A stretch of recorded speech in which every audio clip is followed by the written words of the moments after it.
একটাও আসে না, একটারও দেই না। আজকে না সব মরিছে নাকি?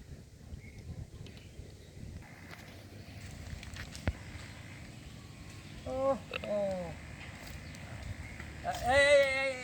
এই কিরা রে রে ও কেমন আছো? এন দাঁড়াও এন দাঁড়াও এন দাঁড়াও এন দাঁড়াও। ও দাদা, হ্যাঁ তুমি এখানে একা একা কি করতেছো? আরে ভাই কয়ে না, মানে ভালো মাথাইছে তো, হ্যাঁ কিন্তু যৌবনের হ্যাঁ ধাক্কা মারতেছেন, এই জন্য একটু বসে বসে এই বালতিনে বাতা। দাদা, দাঁত তো সব পড়ে গেছে, দাড়ি দুড়ি তো সব পাকি গেছে, এখনো তোমার যৌবন আছে দাদা?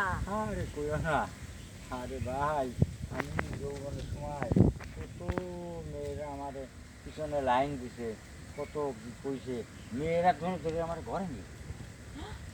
কি কর দাদা তুমি? হ্যাঁ তোমার এন্দুরের এত ধার? ও আমার এমনি দাঁড় বলে মেয়েরা আমার ঘরে কেন কেন নিয়ে গেছে, জঙ্গলে তুমি খুশাই, তুমি খুশাইছে, খুশাই খুশাই খুশাইলে দাদা লও আমরা জন্য কলা বনে যাই, আট বনে যাই, ঘাস বনে যাই, আর যার বাড়ি ফাঁক ওর ঘরে নিয়ে গেছে।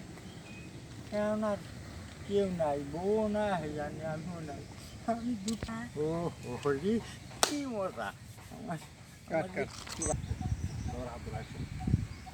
দাদা, তুমি কিছু চিন্তা করো না, আমি তো তোমার নাতি বউ আছি, তাই না?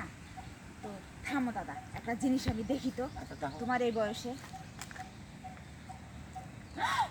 দাদা, তোমার এত বয়স হয়ে গেছে, তারপরে তোমার যে এত বড় এন্দুর, ওহো। বুঝলাম না কিছু দাদা। এই জোয়ান কালে